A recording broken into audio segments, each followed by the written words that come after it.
உங்கள் முயற்சிகள் வெல்லும் சேனல். ஹாய் ஃப்ரெண்ட்ஸ், இன்றைக்கி நம்ம எம்மியான டேஸ்டியான புளிச்சக்கீரை ஊறுகாய் எப்படி செய்யலான்னு பார்க்கலாங்க. அதுக்கு தேவையான பொருட்கள் நம்ம பார்க்கலாம். புளிச்சக்கீரை ஒரு கட்டு எடுத்து இந்த மாதிரி இலையெல்லாம் இந்த மாதிரி ஆஞ்சி நல்லா கழுவி இதை தண்ணி இல்லாமல் நல்லா உணர்த்தி வச்சுக்கோங்க. இதுக்கு மிளகா ஒரு 20 மிளகாய் எடுத்துக்கோங்க. பூண்டு ஒரு 10 பல்லு பூண்டு எடுத்துக்கோங்க. இதில் கடுகு உளுந்தும் சேர்த்து வச்சுருக்கேன். இது 1 ஸ்பூன் எடுத்துக்கோங்க. வெந்தயம் ஒரு அரை ஸ்பூன் எடுத்துக்கோங்க. ஜீரகமும் ஒரு அரை ஸ்பூன் எடுத்துக்கோங்க. இது மல்லி விதை 1 ஸ்பூன் எடுத்துக்கோங்க. இது தாளிக்கிறதுக்கு கடுகும் உளுந்தும் சேர்த்து 1 ஸ்பூன் எடுத்துக்கோங்க. புளி ஒரு நெல்லிக்காய் சைஸ் எடுத்துக்கோங்க. நல்லெண்ணெய் ஒரு 5 டேபிள் ஸ்பூன் எடுத்துக்கோங்க. உப்பு தேவையான அளவு எடுத்துக்கோங்க. இப்போ புளிச்சக்கீரை ஊறுகாய் எப்படி செய்யலாங்கிறத பார்க்கலாம் வாங்க.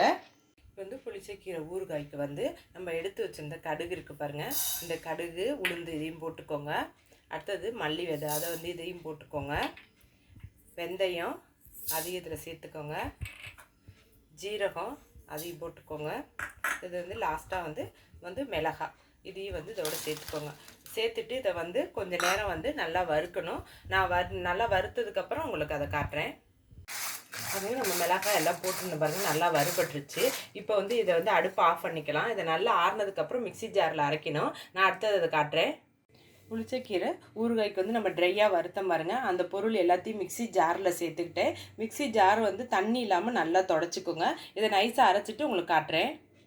நம்ம மிக்சி ஜாரில் அரைச்சோம் பாருங்கள். அது இந்த அளவுக்கு பவுடர் ஆக்கிக்கணும். நம்ம புளிச்சக்கீரை ஊறுகாய்க்கு அடுப்பை பற்ற வச்சுட்டு இந்த மாதிரி ஒரு கடாய் போட்டுக்கோங்க. போட்டுட்டு நம்ம எடுத்து வச்சுருந்த நல்லெண்ணெய் இருக்குல்ல, அந்த நல்லெண்ணெயிலேருந்து கொஞ்சம் பாதி மட்டும் இதில் எடுத்து ஊற்றிக்கோங்க. ஊற்றிட்டு பூண்டு வச்சுருந்தேன் பாருங்கள், தோல் நீக்கி நான் சுத்தமாக தோல் நீக்கிட்டு எடுத்துக்கிட்டேன். இப்போ இந்த பூண்டையும் போட்டுக்கோங்க. போட்டுட்டு அடுத்தது புளிச்சக்கீரை நம்ம எடுத்து வச்சுருந்தோம் பாருங்கள். இந்த புளிச்சக்கீரையும் இதில் சேர்த்துக்கோங்க. சேர்த்துட்டு புளி எடுத்துருந்தோம் பாருங்கள், இந்த புளியையும் இதோட சேர்த்துக்கோங்க. இது எல்லாத்தையும் நல்லா வணங்கணும். வணங்கினதுக்கப்புறம் நான் உங்களுக்கு காட்டுறேன்.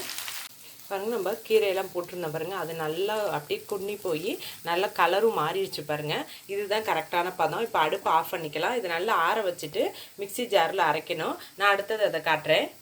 பாருங்க, நம்ம புளிச்சக்கீரையை வணக்கி ஒரு கடாயில் வணக்கிறோம் பாருங்கள். அது நல்லா ஆற வச்சுட்டேன். ஆற வச்சு மிக்சி ஜாரில் இதை நைஸாக நீங்கள் அரைச்சிக்கோங்க. பாருங்க, நம்ம அடுப்பை பற்ற வச்சுட்டு இது மாதிரி ஒரு கடாய் போட்டுக்கோங்க.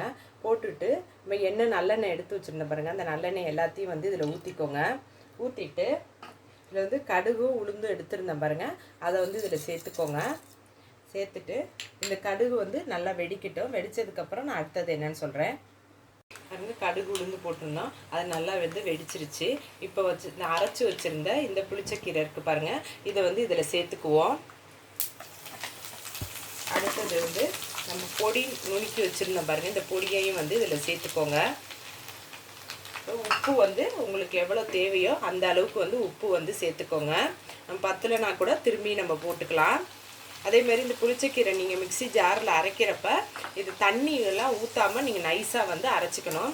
இதை கைவிடாமல் ஒரு 10 நிமிஷம் வணக்கிக்கோங்க. நான் வணக்கிட்டு உங்களுக்கு காட்டுறேன். எம்மியான புளிச்சக்கீரை ஊறுகாய் ரெடி ஆயிடுச்சு. இது ஆந்திரா ஸ்டைலில் கோங்கரா ஊறுகான்னு சொல்லுவாங்க. நீங்கள் 2 விதமாகவும் டைப் பண்ணி பார்க்கலாம். இது ரொம்ப எம்மியாக இருக்கும். அண்ட் ஆல்சோ இந்த புளிச்சக்கீரையில் அயன் சத்து இருக்கிறனால அயன் சத்து குறைபாடு இருக்கிறவங்களுக்கு நீங்கள் இதை கொடுக்கலாம். இந்த வீடியோ பிடிச்சிருந்துச்சுன்னா லைக் பண்ணுங்கள், ஷேர் பண்ணுங்கள், சப்ஸ்கிரைப் பண்ணுங்கள். மறக்காமல் பெல் பட்டனை கிளிக் பண்ணுங்கள். இது உங்கள் முயற்சிகள் வெல்லும் சேனல். Bye bye.